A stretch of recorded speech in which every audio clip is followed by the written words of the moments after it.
Hey everyone, this is Rob at Mr. Robot Shop. I want to talk today about something a little bit different other than, computers and the museum and all the products and everything that we have. The video kind of came about because I received an email from one of my coworkers and friends and business partners back in Michigan. His name's Scott, and he'd done pretty much the same business that I've done. I've been doing this 18 years, and so he's seen kind of a dramatic fall off on the retail side. And as you may have heard, 2017, there's just tons and tons of retailers that are shutting down lots of their businesses. If I remember correctly, I think about 3,800 or so, give or take, and that's a big number. There's a lot of people going to lose their jobs. And of course, in the papers, they're talking about how, they're blaming it on, Amazon and online sales. And I'm not saying that that's not a portion of the draw from the revenue from these big box stores and the chain stores. However, there's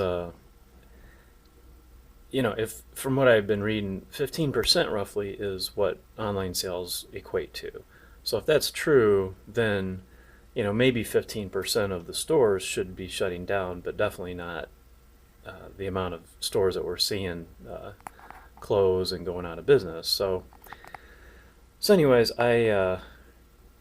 Scott had asked me for a personal reference, and I went ahead and said, yeah, no problem, go ahead. I gave Scott my email address and my phone number.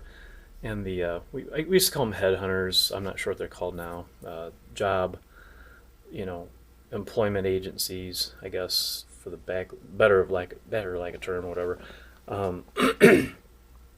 I was contacted pretty much immediately to fill out a reference page on a website, for this company that was looking for a job for Scott. And when I was filling it out, I'm like, it went pretty quick, so I went ahead and did that. And then after I was done, I'm like, it's been 18 years since I've actually looked for a job. I've been doing my own thing for a long time now. So I figured, let me see what's going on out there in the world. So I pulled up the North Carolina jobs in my area, and it's amazing the stuff that's not available. I mean, it's pretty much food service, truck drivers, healthcare providers, because obviously there's a bunch of people that are getting old, and there's a big influx of people into that need for health care service. So I understood that, but outside of that, and some outside sales job, there's not a lot out there. I mean, there's not a lot of manufacturing jobs, not a lot of high-end tech jobs. And obviously that could be based on the area that I'm in. It's a smaller area. So I went back and I kind of looked in the Michigan area, where I used to live in the Grand Rapids area. And that's definitely a lot larger market. And sure, there were different jobs available, but same thing. I was seeing a common trend of these relatively low paying jobs, and I'm just like, man, how are people making it? And then I also remember a lot lately I hear about how, these local governments and state governments want to raise minimum wage, right? It's $15 an hour for working at Wendy's or McDonald's, and I just think that's kind of ludicrous because when I was a teenager, I worked at Arby's and Rack's roast beef, fast food, and I think I made $4.25, $5 or something like that. That was minimum wage back then, and but that's not enough to live on. I mean, it was just I lived at home with the folks, and it was mad money. I'd put money in my car for gas and go to the arcade and burn it. But there's no way that that type of job I was ever expecting to make a career out of it. Now, obviously, if that's what you want to do for a living, there's nothing wrong with that.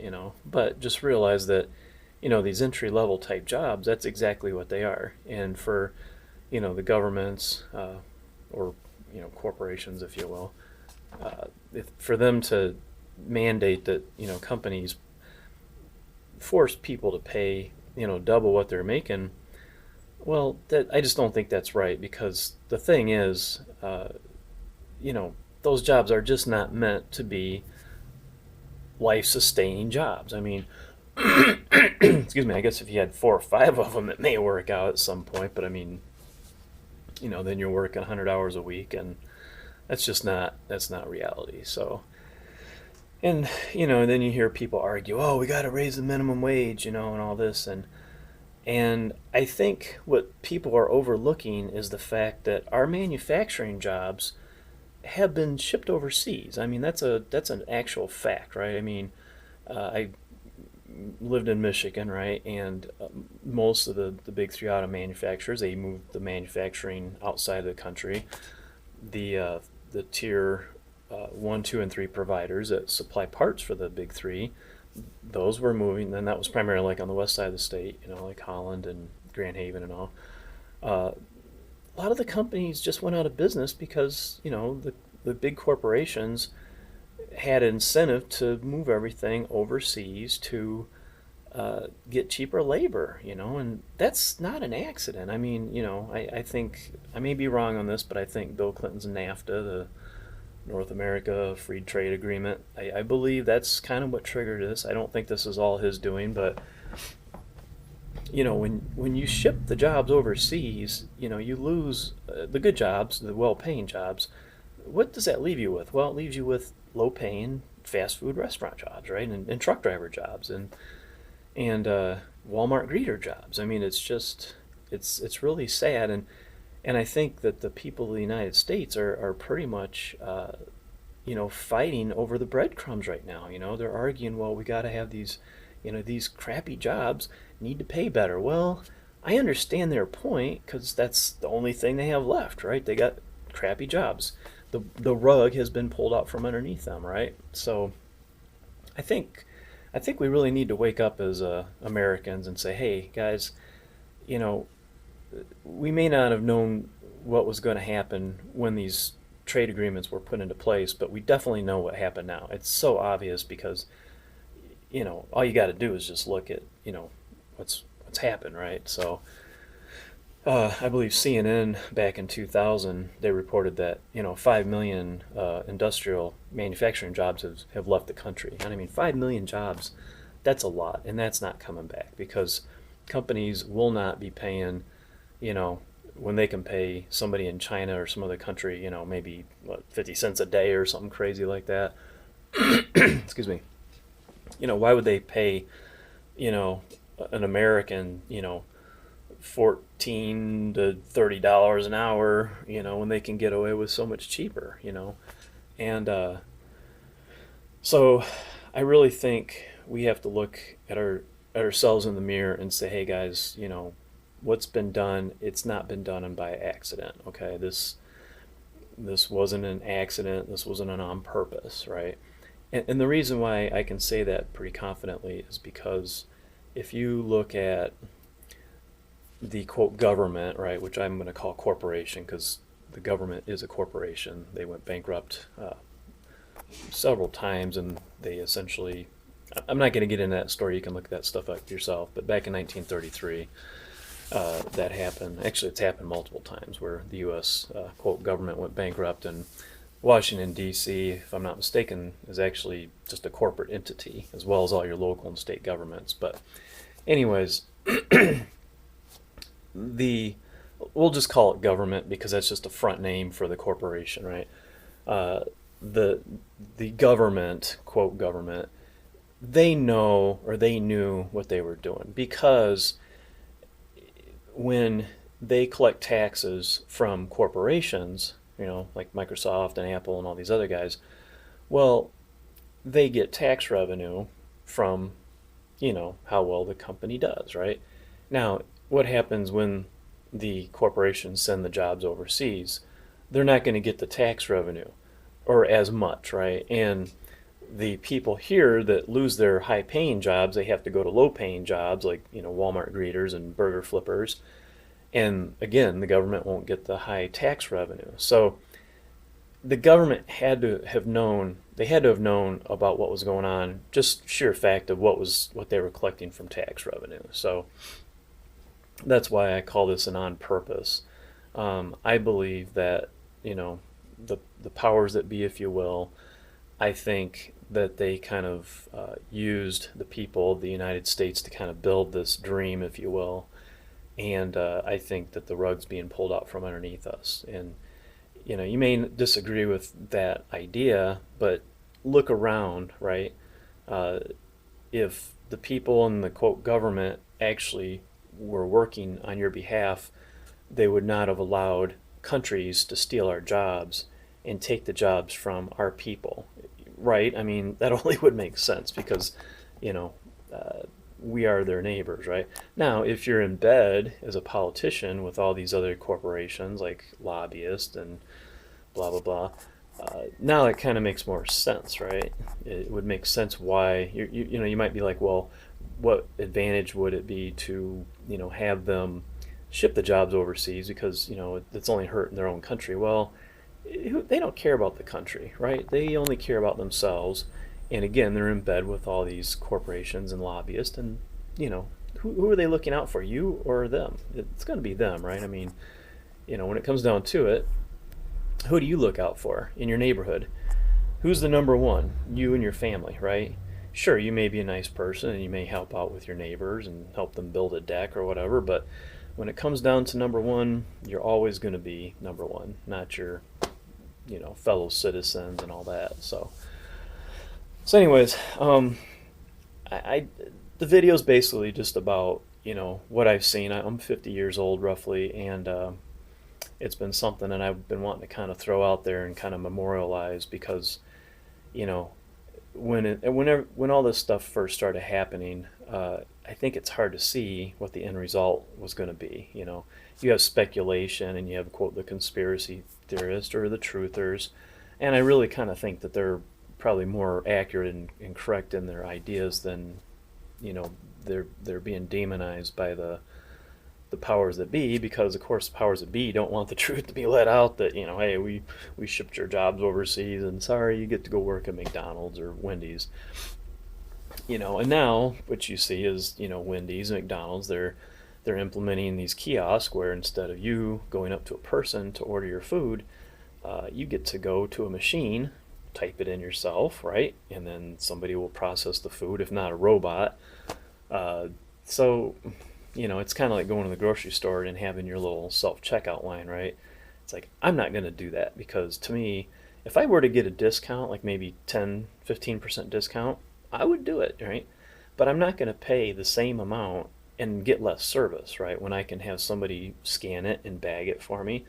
So same thing with the fast food restaurants. I'm just going to let them know that if I have to go push my own buttons, okay, and not have a person actually smile at me and help me with my order, I'm not going, right? I would spend my money elsewhere, whether that be a private restaurant, mom and pop type place. That's where I'm going to spend my money. I'm going to vote with my dollars. So anyways, that's about it. I just food for thought type of thing.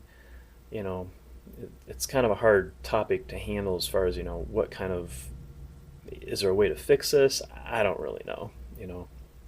Unfortunately, I believe, I hate to say this, but when all is said and done, I think the people that run this planet and this government or corporation, I really believe that they don't care about us. I think they just kind of see us as kind of bottom feeders, and I hate to say that, I hate to think it, but if you think about it for a minute, it's not too far from the possibility of a reality, right? So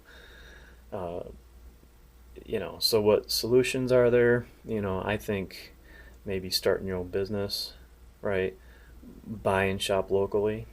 Don't spend your money at the big box stores. Let them falter, right? Let them continue to falter, because that's exactly Sears I think is going to go. I think Penny's is going to go. I think Kmart's is going to go. Staples not looking too good.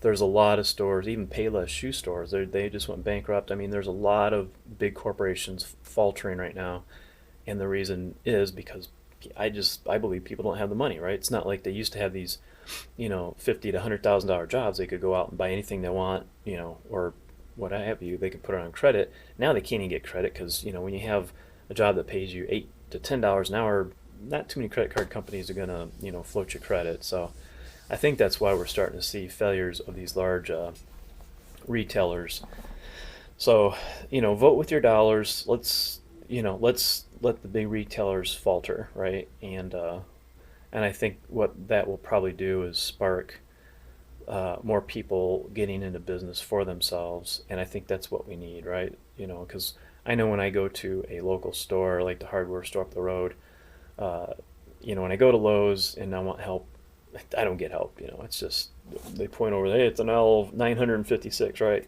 The local hometown hardware store here in Canton. If I need help, 99% of the time they'll walk me over and they'll show me where the product's at, and they'll try to help me with what I need. So that's what I appreciate, and that's what I'm gonna. Yeah, I may spend a little bit of a premium on that service, but it's worth it because it's frustrating to go to a big box store and look around for an hour just to try to find one stupid part, not get any help. Time is money, right? So you know go to a store that treats you well and takes care of you and tries to help. They may not always have it, and that's fine. Uh, Say, hey, maybe if it's something that you don't have, maybe you guys could start stocking it. If I'm not the only one that's asking for that product. So, but anyways, like I said, I guess the bottom line on this video is, I just wanted to kind of point out some things that I've noticed in the years that I have been alive, and and maybe some possible solutions. Again, not shopping at the big box stores, but shop locally as much as you can. And I would even try to stay away from online stuff if at all possible. I know it's convenient, but you're kind of in your little shell at home ordering your stuff. You never see people. You're not helping the local economy when all this stuff gets shipped out, in boxes from Amazon and dropped to your door. It really isolates people, is what's going on here. So I think that needs to change. So, anyways, I hope you enjoyed the video. Hope you got something out of it. If you have any questions or comments, toss them down there in the comment section. And appreciate you watching. You guys have a good day. Take care.